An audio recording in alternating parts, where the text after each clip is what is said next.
Be obedient. Don't go back. Don't go back. I'm trying to tell you, don't go back. When the Lord cuts the ties, He cuts it. Yeah. Yes. Prophet did something last night where she drew a line in the sand. Yes, she did. That wasn't just for her. Yes. That was all the Lord was showing you, because some of y'all need to see it sometimes. He said, draw a line and say, you know what? I'm not going beyond this point. Anything that costs this anointing that I got this weekend, you got to build on it. You get back to your church. What's wrong? What's wrong with you? What's wrong with you? I went to a conference. I went to a revival, and I cried for 4 hours straight. The Lord had slain me in the back of a church. And I went back to my local church, and I tried to tell them I couldn't explain to them what happened to me. They said, you're not taking over here. I said, it's not me. I can't explain it. I don't know what's wrong with me. You done went down there and got a devil. This ain't no devil. I got delivered. We got delivered, y'all. Take your deliverance with you. Take your deliverance with you. Now, Prophet going to take these Benadryls right quick, because we're going to get us some seafood. I love y'all. Meet us here tomorrow. What round are we on, Teacher Sherry? This is like round 4. Talia, you don't know what you did today. You can't go back after this. I ain't talking about what people think I'm talking about. I'm talking in the spirit. The Lord, you opened up some things today. You can't go back in the spirit. When I say you didn't just, you kicked some stuff open. You hear what I said? I have been waiting and looking for you, not like in a building, like, because you've been like a hidden gem. And you've always been behind cameras and behind the tables. And no more. You hear what I said? No more. You have too much inside of you to be behind any table. Before I got right here, I was serving my brother, Pastor Kyrie. And I said, I don't want to pastor. People kept saying, you're going to pastor. I don't want to pastor nobody's church. And I told him, I said, I'm going to serve these kids. I ain't saying you got a pastor. That ain't what I said. I'm telling you my testimony. She said, I don't want a pastor. Now be careful. Watch yourself. But I threw myself behind the table. He kept saying, come on, I want you to preach. I said, no, I'm not here to preach. I'm here just to kind of run your cameras, and you do all the stuff. You be in front of the cameras. You want to have community events. I love community events. That's my passion. You want to do, you ain't even got to show up. I'll do it. We'll put your face on everything. We'll make sure that the people know you. We're going to go.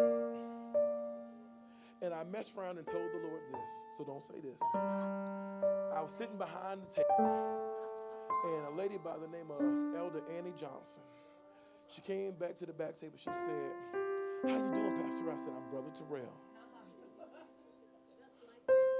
She said, I know I heard God. She ain't do all that. She wasn't extra with it. I told her sometimes we be a little spooky with them. Don't come spitting on me. Close your mouth. Don't spit on me. You ain't got to spit on me for me to feel what you're saying. I'm coming out of the spirit if you can't tell. It's like, but I messed around and told the Lord, I said, Lord, if you put this in my lap, joking. And when I said the Lord, literally, because a lot of people, how did y'all get started? And who got you? I told the Lord, I said, Lord, if you really want me to pastor, drop it in my lap. You know what he did? I took a trip. We had chairs, we had speakers, we had sound equipment, and then out of nowhere, there was people that started saying, hey, did you start a ministry? I didn't start no ministry. They started hearing it in the spirit before I ever said anything. What I'm telling you is the prophet that's on your life, don't hide it. People are going to be calling you. There's something about these next 60 days. There's going to be people that call you. You're going to go into instant tongues.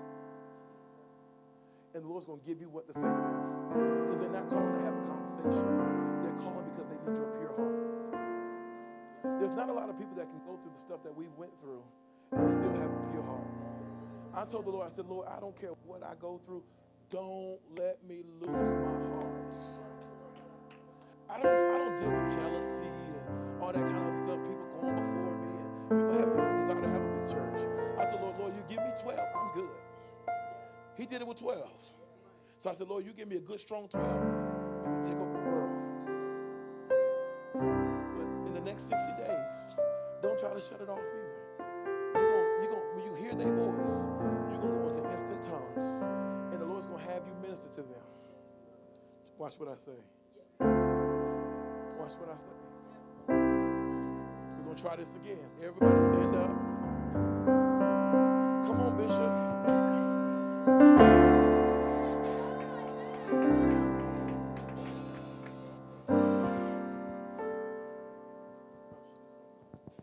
Thank you.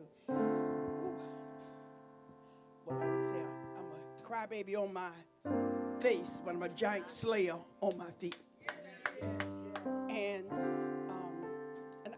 I want to say this only because I'll be at service tomorrow, so I won't get to see some of you to kind of sanction what you said.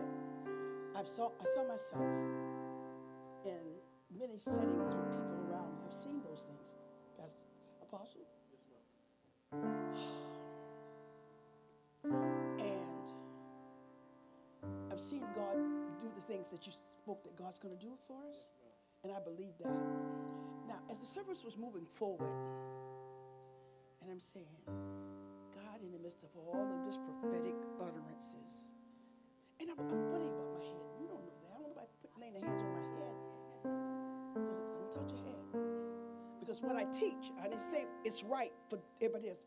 I feel like I have to ask permission before I do that. Let me grab your hands. That's just me. So because I feel that way, then I think that's the way God put the move of His Spirit on my life. And I said, God, I said, Mr. Alden, looking at all this anointing on these young women, because Pastor Lovey asked me to be a part. I want Bishop. I said, no. I want to see what God doing through them. I came because I want to see what God is doing through Prophet Jana and Prophet Angie. This other wonderful young woman, I can look at her spirit and see that she spent time with God. Because when you do that, you know them of your kind. And as I listened, I said, God, they only made it to this space. I said, I'm standing right here and nobody coming over here. What's going on? I said, nobody's saying nothing to me. I need something. And I was watching because prophetic was the first gift that God gave me. And I give God, I fasted 40 days and nights many times. That's something that only God can give you to do, right? And I'm used to seeing prophets that shut in for days like I did. Y'all know I shut in the church for weeks. Not for nobody else, but for God to do what I needed Him to do in me. You know? Because there's something about prayer and fasting that sustains you. It holds you. And I said, God, just looking at them going forward, seeing God use that. This time, I went to sleep on you. And you stayed, how you was ministering, going forth last night. I set my phone right there where I could see how God was moving you. I watched you.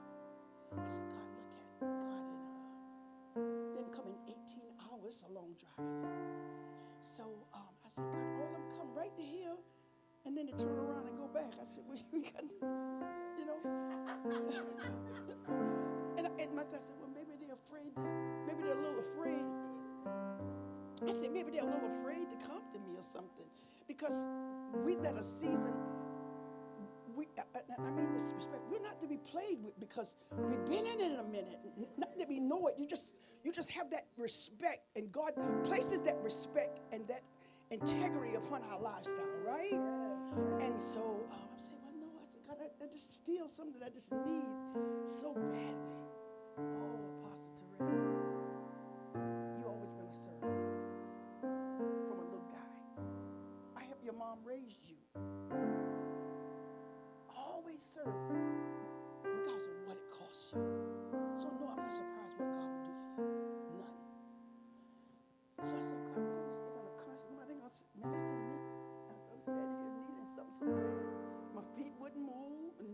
I said, am I just a watch? And then all of a sudden, God shifted that thing. And I don't know because I shut it all down or what, but God moved in. I saw this gifted young woman. Oh, y'all spoke to her so true. Come forward, just dance by me, because that's what I wanted to do. But I had to wait on God. Sometimes you're free, but you still got to wait. And so she danced and danced, and then that's like God says, this is when it's going to begin to blow. And God blessed me. And I thank God for everything that God has said. I love you, Pastor Apostle Terrell. I call her lovely pastor because she's a lovely young woman, right? I don't call her Pastor Lovely. On our private time, I call her Lovely. Hey, Lovely. And there's nobody else I kiss 2 times in the jaw. Okay, how much you try to get it? I want to kiss Lovely. Here and then here. And that's it. Thank you so much. Thank you. Thank you, Bishop. Now we're done for real now. If everybody would do me a favor on the way out, visit this woman of God with these fragrances, please. Please. Can y'all do that for me? So listen, we didn't do the offering. So take your offering money and go spend it at the woman of God's table. Buy a candle, buy a trinket, buy a pen. I don't care what you got on the table. Buy something. Buy a t-shirt. Support the woman of God. Buy a t-shirt. $15 for the t-shirts. Go out here. You are officially dismissed.